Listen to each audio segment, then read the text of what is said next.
Esta sesión se titula Mis favoritas del Renacimiento. El aprendizaje esperado es: infiere algunas características del Renacimiento a partir del análisis de una obra literaria. Y su propósito es seleccionar obras del Renacimiento.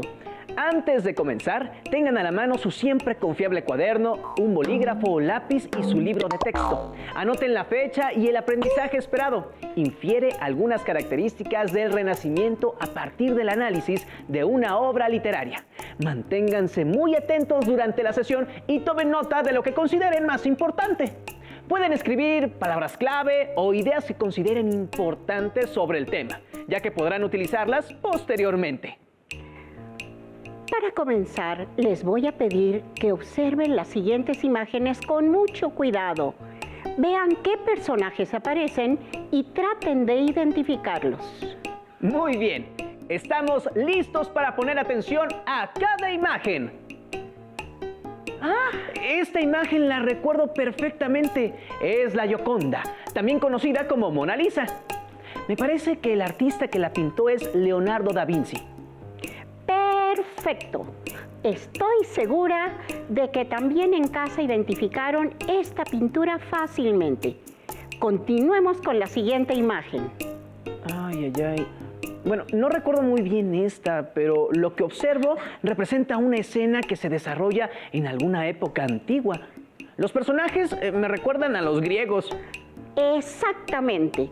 El título de la obra es Escuela de Artes de Atenas y el artista que la elaboró fue Rafael Sanzio.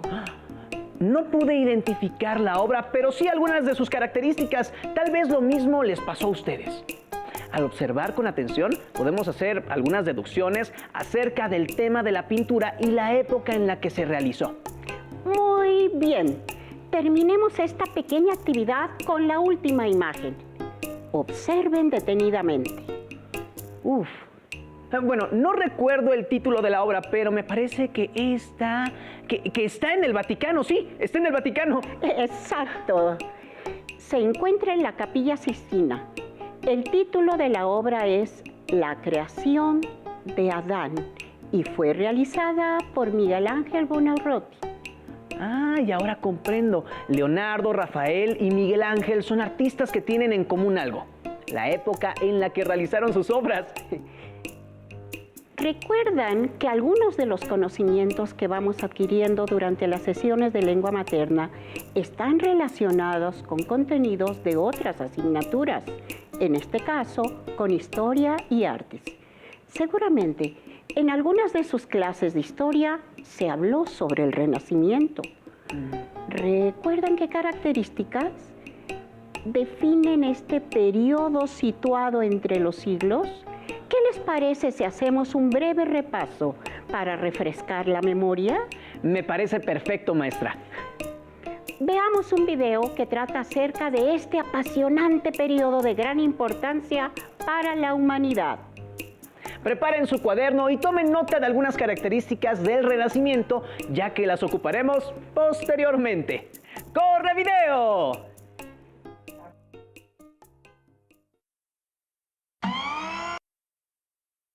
Durante casi 10 siglos, en Europa se pensó que todo lo que existía en el mundo, como el movimiento de las cosas y la vida de los hombres y mujeres, dependía de la voluntad divina.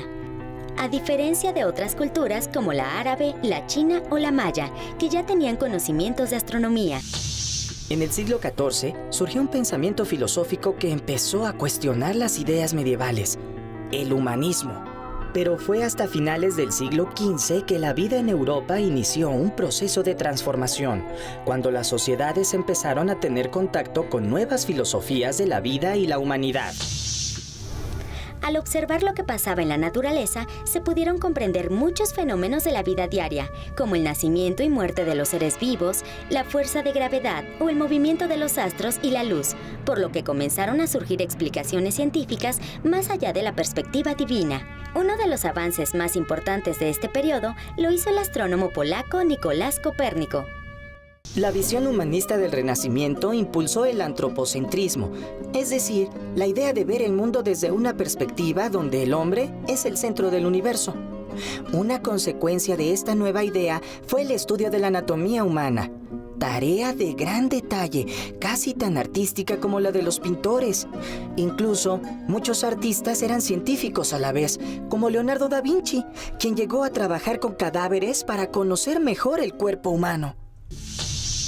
En general, el arte renacentista, marcado por el antropocentrismo, consideró muy importante mostrar el cuerpo humano, mientras que las obras de arte de la Edad Media estaban ligadas al pensamiento religioso y se preocupaban poco por plasmar la realidad.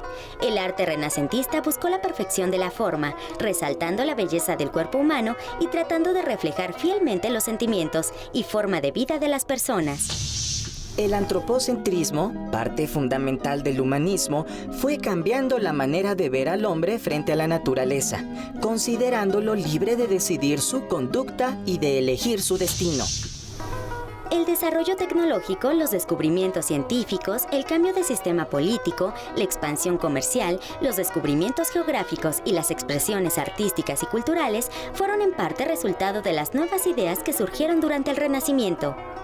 La observación de la naturaleza y los experimentos que realizaron los hombres del Renacimiento permitieron comprender mejor la realidad. La era de los inventos que comenzó en el Renacimiento no se ha detenido, lo cual nos ha permitido comprender mucho mejor el universo.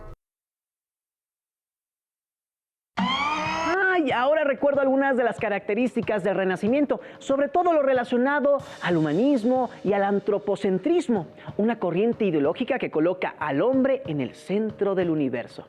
La ciencia ocupó un lugar preponderante.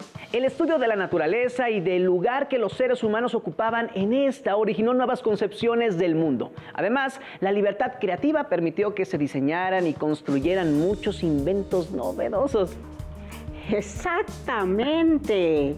En esta etapa de transición que abarca desde el final de la Edad Media y el inicio de la Edad Moderna, se suscitaron cambios trascendentes en las ciencias, el arte y la filosofía. También, por supuesto, surgió una nueva corriente literaria relacionada con el humanismo. Sí, y recuerdo algunos de los escritores del humanismo, pero me gustaría dar un repaso para que todos tengamos más claro quiénes eran. Es buena idea. ¿Qué les parece si elaboramos un cuadro para anotar sus nombres y las obras que escribieron? Además, podemos echar un vistazo a sus biografías. Les proponemos elaborar esta tabla con 7 autores. Recordemos que nuestro propósito es seleccionar obras del Renacimiento, así que primero debemos escoger algunos de los autores renacentistas cuyas obras nos parezcan más representativas. Es importante aclararles que los autores que mencionaremos hoy no fueron los únicos que crearon obras valiosas durante el periodo en el que nos estamos enfocando. Les invitamos a que enriquezcan sus tablas con otros autores, que recuerden o que sus profesores o profesoras les sugieran. Comencemos con un dramaturgo español llamado Félix Lope de Vega, quien fue uno de los escritores más prolíficos del siglo de oro español. Escribió más de 1000 obras literarias, entre las que se cuentan tragedias, comedias, poemas y novelas. Algunas de sus obras dramáticas son Fuente Ovejuna, El perro del hortelano, El castigo sin venganza, El caballero de Olmedo. Cervantes, el ilustre autor de Don Quijote de la Mancha, lo llamó monstruo de la naturaleza y fénix de los ingenios, porque se decía que Lope de Vega podía escribir más de una obra de teatro cada día. Y las escribía en verso. ¿Se imaginan? Por la tarde salió Inés a la feria de Medina, tan hermosa que la gente pensaba que amanecía. Rizado el cabello en lazos que quiso encubrir la liga, porque mal caerán las almas si ven las redes tendidas, que es dichoso a quien la quita. Esa es la descripción de una guapísima mujer que aparece en la obra El caballero de Olmedo. Podemos imaginarnos los rizos de la muchacha que se amarre el cabello con unos lazos para no enamorar a muchos con sus redes tendidas. Continuemos con el siguiente autor. Sí, maestra. En un libro encontré a Pedro Calderón de la Barca, quien fue también un dramaturgo español. Fue soldado y sacerdote. Se le atribuyen 110 comedias y diversos textos escritos en prosa y verso. Algunas de sus obras dramáticas son La vida es sueño, El alcalde de Zalamea, El príncipe constante, El médico de su honra. Muy bien. Leamos ahora un fragmento de una de sus obras más importantes. La vida es sueño. Yo sueño que estoy aquí, de estas prisiones cargado, y soñé que en otro estado más lisonjero me vi. ¿Qué es la vida? Un frenesí. ¿Qué es la vida? Una ilusión, una sombra, una ficción. Y el mayor bien es pequeño, que toda la vida es sueño, y los sueños, sueños son. ¡Ay, ese monólogo lo dice Segismundo, el protagonista de la obra! Su papá, el rey, lo encierra en una mazmorra durante muchos años. Después lo libera y más adelante lo vuelve a encerrar. El pobre Segismundo no sabe cuándo está despierto y cuándo está dormido. De ahí se desprende una duda filosófica, interesantísima. ¿Qué es la realidad? ¿No es todo un sueño? ¿Una ilusión? ¿Ustedes, alumnas y alumnos, están seguros de que están despiertos en este momento? ¡Qué buena pregunta! Pues sí, este es un sueño. Antes de que despertemos, vamos a continuar con otro autor español llamado Garci Rodríguez de Montalvo. Fue político, perteneciente a un distinguido linaje y devoto a los reyes católicos. Su obra más importante se titula Amadís de Gaula, considerada una de las obras más importantes acerca de la caballería. Este texto se divide en 4 apartados que tratan sobre la relación amorosa entre el rey Perión de Gaula y la princesa Elisena. Otro de los autores más relevantes de esta época y sobre el que investigué es Miguel de Cervantes Saavedra, quien fue poeta, dramaturgo y novelista. Su obra más importante es el ingenioso hidalgo Don Quijote de la Mancha, también conocido como El Quijote. Esta obra trata acerca de las aventuras de Alonso Quijano, quien pierde la cabeza por leer miles de libros heroicos. En una época en la que ya no existían los caballeros andantes, él, convencido de que es un héroe y acompañado de su escudero, emprende un viaje por diversos lugares de España. La obra es humorística y satiriza las novelas de caballería, igual que lo hizo Calderón con Segismundo. En esta novela Cervantes cuestiona nuestras ideas. ¿Quién está loco y quién no lo está? ¿No será que los locos ven mejor la realidad que los que se llaman sabios? Leamos un pequeño fragmento de esta obra. La libertad, Sancho, es uno de los más preciosos dones que a los hombres dieron los cielos. Con ella no pueden igualarse los tesoros que encierra la tierra ni el mar encubre. Por la libertad, así como por la honra, se puede y debe aventurar la vida. Y, por el contrario, el cautiverio es el mayor mal que puede venir a los hombres. ¡Excelente! Continuemos con un autor más, llamado Erasmo de Róterdam, quien fue filósofo y teólogo.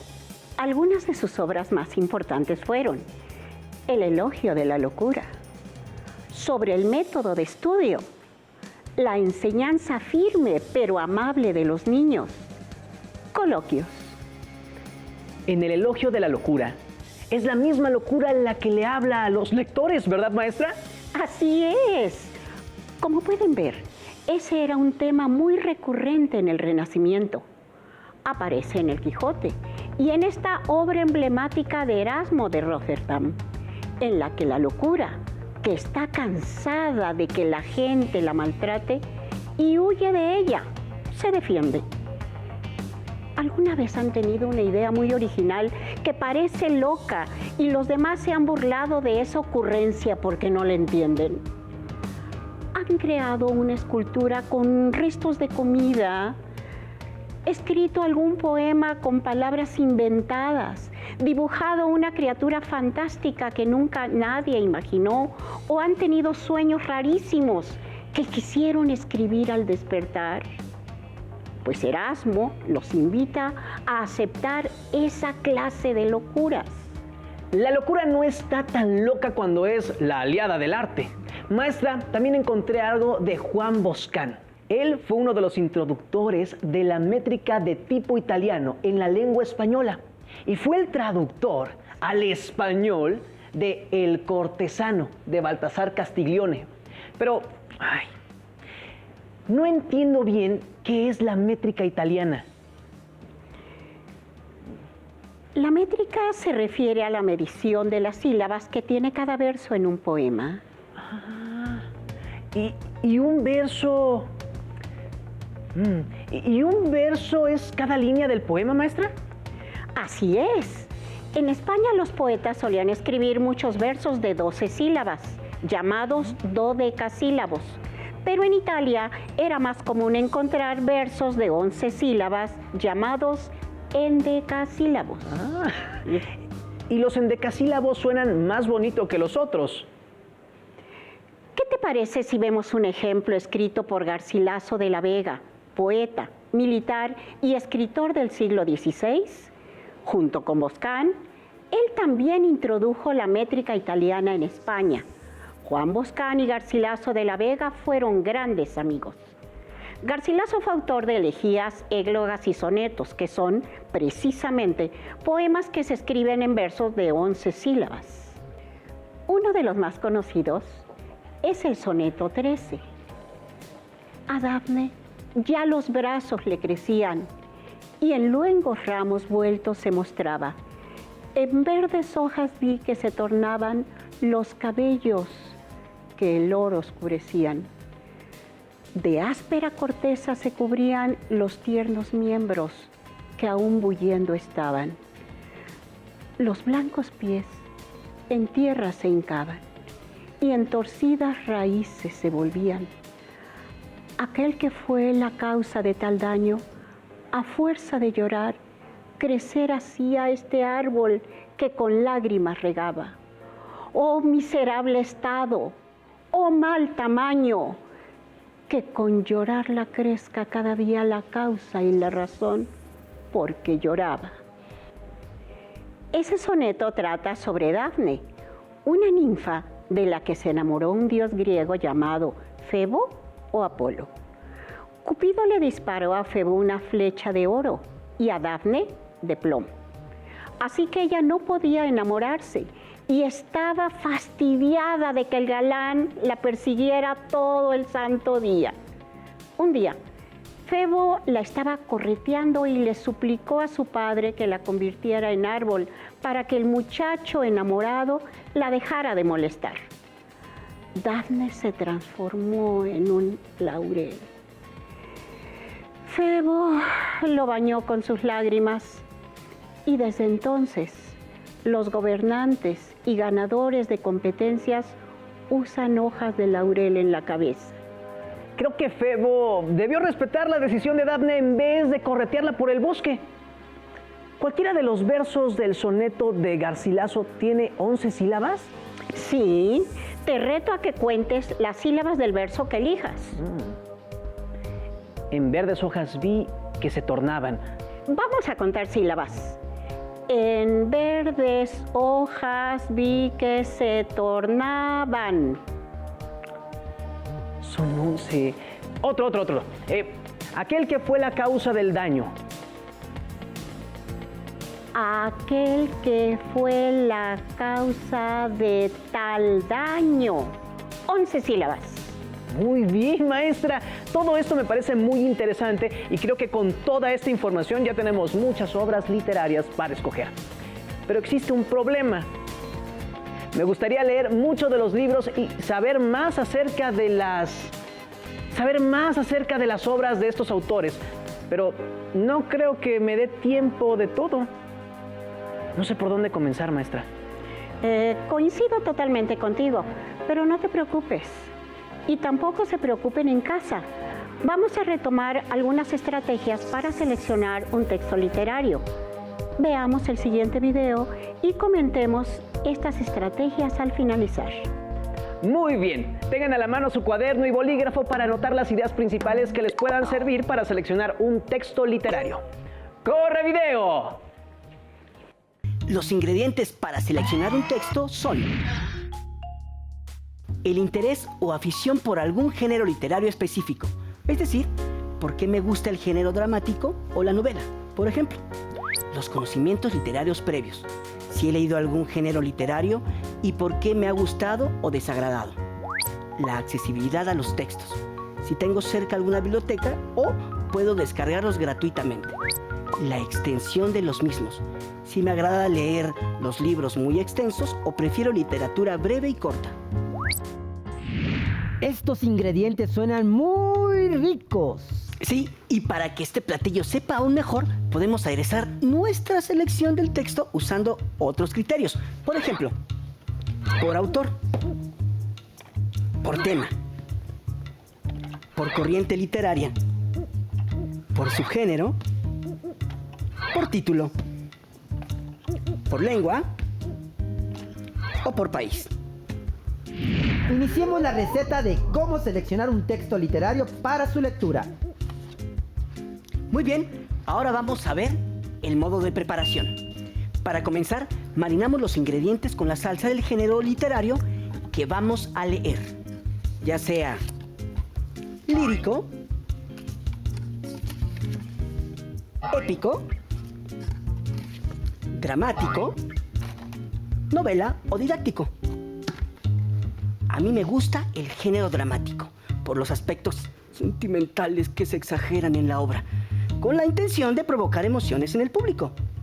Mientras transcurre el tiempo de marinado, elegimos el tema literario que más nos guste, como el amor, la felicidad, la ira o la guerra. Y lo agregamos.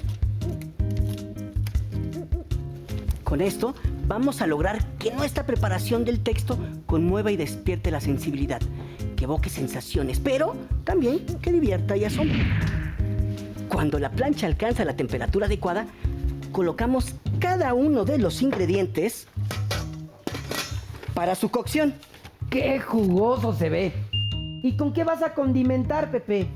Un criterio fundamental para condimentar el platillo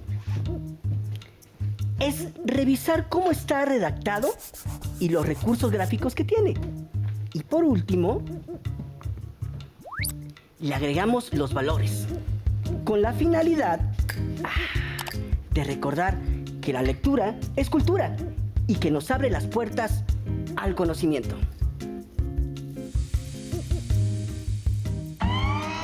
Ahora me queda más claro todo y ya sé por dónde comenzar. Tomando en cuenta los criterios que identifiqué, se me ocurrió hacer un gráfico en el que aparezcan los siguientes datos. Autor. Los autores que más me llamaron la atención fueron Lope de Vega y Miguel de Cervantes. Género literario. El género que más me llama la atención es el dramático, igual que a Pepe. Tema. El tema que más me llama la atención es el amor. Accesibilidad y extensión. Y por último tengo que buscar en casa qué libros tengo de estos autores y en caso de no contar con ninguno, buscarlos en internet. Y también debo tomar en cuenta que me gustan las lecturas cortas. ¡Excelente! Ustedes en casa pueden tomar en cuenta estos criterios o buscar otros que los ayuden a seleccionar su texto del Renacimiento. Por ejemplo, los títulos de las obras, la lengua en la que están escritas o el país de donde son originarias. Muy bien, maestra. Ahora que tengo los nombres de los autores que me gustaría leer y algunos de las obras, ¿dónde puedo encontrar estos libros o textos si no cuento con ellos? ¿Cómo puedo hacer una búsqueda en internet? Excelente pregunta. Si queremos realizar una búsqueda en Internet, existen varias estrategias para buscar información y en este caso, obras y textos literarios. Veamos el siguiente video. Identifiquen cómo pueden adaptar a la búsqueda de textos del Renacimiento.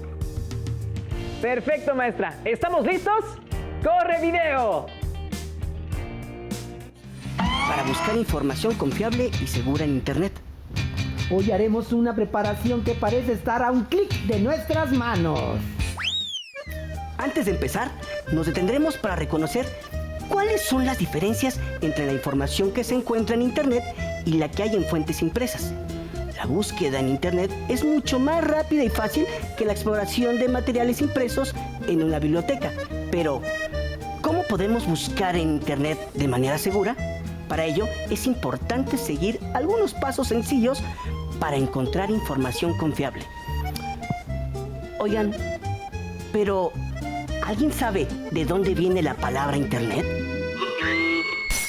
La palabra Internet es un préstamo del inglés Internet, nombre de una marca registrada, formada por la contracción de International Network, red internacional. En la actualidad es una palabra de uso común en español, incluida en el diccionario de la lengua española. El chiste no es comer mucho, sino hacer la digestión. Entonces buscar en Internet no es poner una palabra en el buscador, entrar al primer resultado y copiar y pegar la información. A ver, cuéntanos, Pepe, ¿qué necesitamos? Para buscar información segura y confiable en Internet, necesitamos los siguientes ingredientes. Tener muy claro el tema a investigar. Hacer una lista de palabras clave. Reconocer algunos buscadores académicos. Explorar páginas de instituciones públicas y privadas. Tener criterios de búsqueda para verificar si la información es confiable. Todos estos ingredientes se consiguen fácilmente con solo dar un clic. Mientras veía este video, elaboré este organizador en forma de lista. Identifiqué tema, textos literarios del Renacimiento, palabras clave, Renacimiento, autores, novelas, caballería. Buscadores, instituciones públicas y privadas, Fondo de Cultura Económica y universidades. Criterios de búsqueda, años, temas, autores. Para finalizar, les proponemos un reto, ¿verdad? Les proponemos elegir una obra literaria tomando en cuenta las estrategias vistas en esta sesión. Seleccionen un autor y una obra literaria. Anoten en su cuaderno al autor que eligieron y busquen su biografía, así como el texto que escogieron. Identifiquen el género literario al que pertenece la obra seleccionada, el tema del que trata, su subgénero y el país de donde proviene.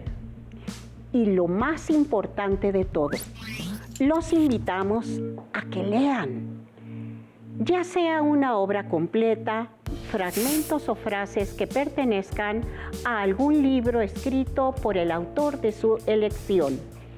Si por alguna razón no pudieron escribir toda la información de este programa, les sugerimos que consulten su libro de texto de lengua materna e identifiquen el aprendizaje esperado. Infiere algunas características del Renacimiento a partir del análisis de una obra literaria. De este modo, podrán ampliar su conocimiento del tema y complementarlo. Nuestra sesión ha llegado a su fin. Sin embargo, todavía nos queda mucho por aprender. Así que nos vemos pronto aquí.